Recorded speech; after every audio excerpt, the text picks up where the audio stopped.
Hello and welcome back to design overflow. কালকের এই creative নিয়ে ভিডিও বানিয়েছিলাম, আজকে তারই কন্টিনিউয়েশনে।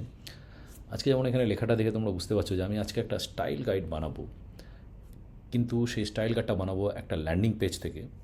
এবং এই ল্যান্ডিং পেজটা আমি ডিজাইন করেছিলাম ফিগমাতে। তো আমি প্রথমে ফিগমা থেকে এখানে এটাকে ইম্পোর্ট করব, করে তারপরে আমি সেখানে সেই ল্যান্ডিং পেজটা দিয়ে আমি একটা স্টাইল গাইড বানাবো, উইচ ইজ উইদিন 30-40 সেকেন্ডস বা 1 মিনিটের মধ্যে। অ্যান্ড এটা যদি ফিগমাতে আমাদের করতে হয় না, it will take long time. তো আমি যে দেখাবো যে ক্রিয়েটিভে এটা কী করে করা যায়। এটা খুব শর্ট ভিডিও হবে, কিন্তু খুবই ইউজফুল একটা ভিডিও হবে। এটা থেকে তোমরা বুঝতেও পারবে যে কত তাড়াতাড়ি এখান থেকে অ্যাকচুয়ালি আমরা স্টাইল গাইড বানাতে পারি। Okay, so let's jump to video. Video শুরু করার আগে বলে দিই, আমার নাম রাকেশ মণ্ডল আর আমি একজন ডিজিটাল প্রোডাক্ট ডিজাইনার। আমার এই ইউটিউব চ্যানেলের মধ্যে দিয়ে আমি web design, UI design and product ডিজাইনের রিলেটেড যে লার্নিং সেটা আমি শেয়ার করি। আমার যে লার্নিং সেটা আমি শেয়ার করি। এরকম ভিডিও থেকে তোমার যদি হেল্পফুল মনে হয় বা ইউজফুল মনে হয় তাহলে ডেফিনেটলি আমার চ্যানেলকে সাবস্ক্রাইব করো যারা করোনি, আর যারা অলরেডি সাবস্ক্রাইব করে রেখেছো তাহলে ভিডিওটাকে লাইক করো, শেয়ার করো, আরও বন্ধুদের সঙ্গে অনেক অনেক অনেক শেয়ার করো। ওকে, আমি ক্রিয়েটিভ হোম পেজে চলে যাই, যেখানে ড্রাফট, যেখানে এই সব কিছু আছে। আমি কালকে বলেছিলাম যে এখানে একটা ইম্পোর্ট অপশন আছে। তো আমি ইম্পোর্টে ক্লিক করলে এখানে দেখাচ্ছে যে you can import this kind of files. Okay, বা একটা ইনসার্ট করতে পারে, upload actual file, import records. তো আমি ফিগমা ফাইল করব। তো এখানে আমি গিয়ে ক্লিক করলাম, বাট এফআইজি এখানে ডিকম্প্রেস করছে, ইম্পোর্টিং করছে, টাইম লাগছে। এখানে অলরেডি ডান, আমি বললাম ডান। দেখো this landing page came here. এখানে প্রিভিউটা দেখাতে পারছে না সামাও কোনো কারণে, but let me open this.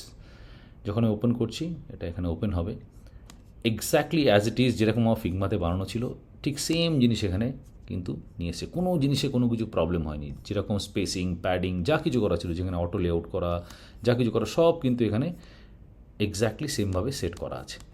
Okay, so এইভাবে গেল তো হচ্ছে ফিগমা থেকে কী করে আমরা ইম্পোর্ট করি এখানে।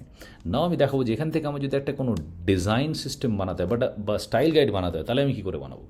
আমি এই পার্টিকুলার ফ্রেমটাকে সিলেক্ট করলাম, করার পরে এখানে যে সার্চ মতো যে একটা আইকন আছে, সার্চ দিয়ে plus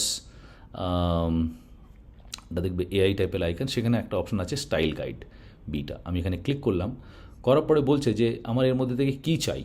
extract property value from the selected layer. এটাকে আমরা একটা লেয়ার হিসেবে দেখছি। এখান থেকে আমি ব্র্যান্ড কালার চাই। এখান থেকে আমি সাপোজ আমি কোনো কিছু সিলেক্ট না করি, আমি যদি এক্সট্র্যাক্ট বলি, তাহলে দেখো অলরেডি এই জিনিসগুলো এক্সট্র্যাক্ট করে দিয়েছে এবং এখান থেকে দেখাচ্ছে যে কোনটা প্রাইমারি, কোনটা সেকেন্ডারি, কোনটা টার্সিয়ারি, কোনটা ন্যাচারাল কালার, টেক্সট কী আছে, কর্নার রেডিয়াস কত আছে, স্ট্রোক কী আছে, ড্রপ শ্যাডো কী আছে, সব কিছু করা এখানে আমার কমপ্লিট। আমি জাস্ট বললাম জেনারেট। দেখো যেই মুহূর্তে আমি বলবো জেনারেট, দেখো কি হয়, কিছুটা টাইম নেবে। এই পুরো ডকুমেন্টটাকে আমি এটাকে ক্লোজ করে দিই। এই পুরো ডকুমেন্টের সঙ্গে বেস করে কিন্তু এতগুলো কালার প্যালেট, তার ডার্ক ভার্সন কী থাকবে, হেডলাইন্স কেমন হবে, and everything it has created.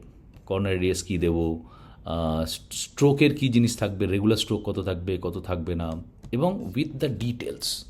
মানে আমাকে যে কাজটা করতে গেলে অ্যাটলিস্ট পুরো দিন চলে যেত, পিক্সেল পারফেক্ট বানাতে হতো, শ্যাডো দিত, এই তার উপরে আবার কি light and dark mode both.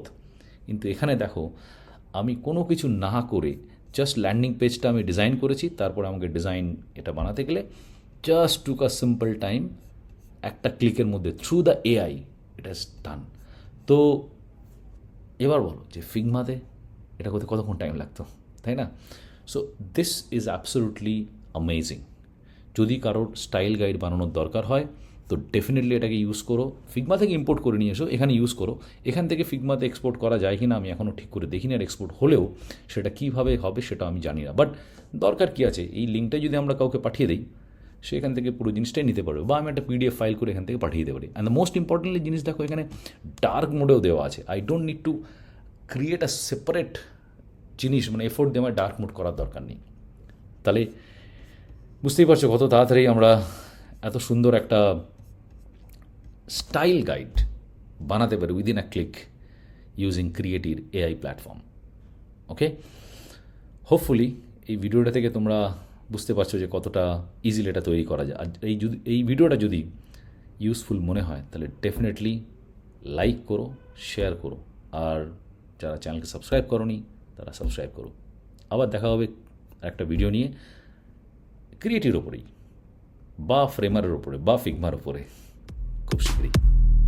Thank you so much, bye, take care.